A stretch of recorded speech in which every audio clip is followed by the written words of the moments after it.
Hi hello, ഇന്ന് നമുക്കൊരു പുതിയ സാരി കാണാം എന്ന് പറഞ്ഞല്ലേ വരുന്നതെന്നും. ഇന്ന് അങ്ങനെ വേണ്ടി വന്നിട്ടല്ല. ഇന്ന് ഞാൻ വന്നിരിക്കുന്നത് ഒരു സ്ത്രീയുടെ ബിസിനസ് യാത്രയെക്കുറിച്ച് പറയാനാണ്. ഞാൻ എൻ്റെ ഈ ബിസിനസ് സ്റ്റാർട്ട് ചെയ്തിട്ട് 2 മാസേ ആകുന്നുള്ളൂ. പക്ഷെ ഞാൻ അതിനു മുമ്പ് ഒരു 15 ഇയേഴ്സോളം കാലം ഞാൻ വർക്ക് ചെയ്യുന്നുണ്ടായിരുന്നു. പക്ഷേ ഞാനിവിടെ ഗോവയിൽ തിരിച്ച് സെറ്റിലായി. ഒരു 2 ഇയേഴ്സായിട്ട് ഞാനിവിടെ ഗോവയിൽ സെറ്റിൽഡാണ്. വളരെ കോൺഫിഡൻസ് കുറവ് ഫീൽ ചെയ്തു ഇവിടുത്തെ ലാംഗ്വേജിൽ. കാരണം ഇവിടെ നമ്മൾ കോമൺ ആയിട്ട് യൂസ് ചെയ്യുന്നത് കൊങ്കിണി, ലോക്കൽ ലാംഗ്വേജ് കൊങ്കിണിയാണ്.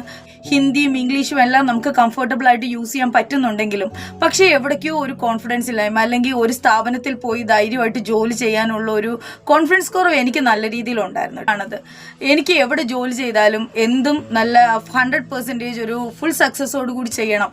അപ്പോൾ ഒരു ലാംഗ്വേജിൻ്റെ പ്രോബ്ലം വരുമ്പോൾ എനിക്കത് കൺവേ ചെയ്ത് വേറിലേക്ക് ഒരു ജോലിയിലേക്ക് അതെനിക്ക് വളരെ ബുദ്ധിമുട്ടായിട്ട് ഫീൽ ചെയ്തു.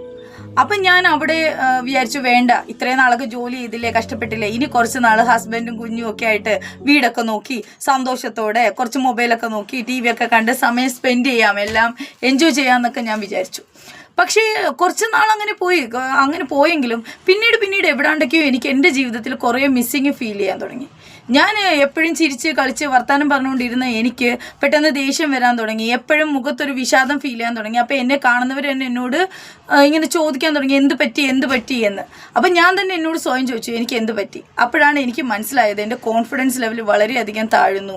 എനിക്ക് ഒന്നും ചെയ്യാനില്ല എൻ്റെ ജീവിതത്തിൽ. എനിക്ക് ഞാൻ എന്ത് ചെയ്യുന്നു എന്ന് ചോദിച്ചാൽ, എൻ്റെ ഒരു house wife, simple house wife എന്ന് പറഞ്ഞാൽ അത്ര കുഞ്ഞു ജോലിയല്ല, ഒത്തിരി ജോലികളുണ്ട്. എന്നാലും എൻ്റെ കഴിവുകൾ എനിക്ക് ആരിലും എത്തിക്കാൻ പറ്റുന്നില്ല. എനിക്ക് എൻ്റേതായ ഒരു കഴിവുണ്ടെന്ന് അറിയിക്കാൻ എനിക്കൊരു കോൺഫിഡൻസ് വളരെയധികം കുറയുന്ന ഫീൽ എനിക്ക് സ്വയമേ ഫീൽ ചെയ്തു.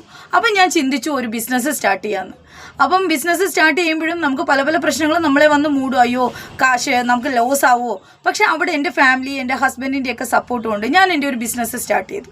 പക്ഷേ ഇന്ന് എൻ്റെ ബിസിനസ് ആകെ 2 മന്ത്സേ ആയിട്ടുള്ളെങ്കിലും ഞാനൊരു വളരെ ചെറിയ എമൗണ്ടിൽ തുടങ്ങിയത് എനിക്കൊരു 2 lakhs ടേൺ ഓവറിൽ എനിക്ക് കൊണ്ട് എത്തിക്കാൻ പറ്റി ഇന്ന് എൻ്റെ ബിസിനസ്സിനെ. ഒരു 2 മാസം കൊണ്ട് എനിക്ക് എത്തിക്കാൻ പറ്റിയത് നിങ്ങളുടെ ഓരോരുത്തരുടെയും സപ്പോർട്ട് കൊണ്ടാണ്.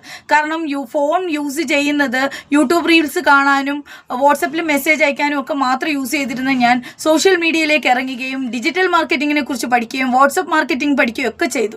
അതിലൂടെയൊക്കെയാണ് എനിക്ക് ബിസിനസ് ഡെവലപ്പ് ചെയ്യാൻ പറ്റും. അപ്പം പഠിത്തം എന്നത് ഞാൻ മുന്നോട്ട് കൊണ്ടുപോയി.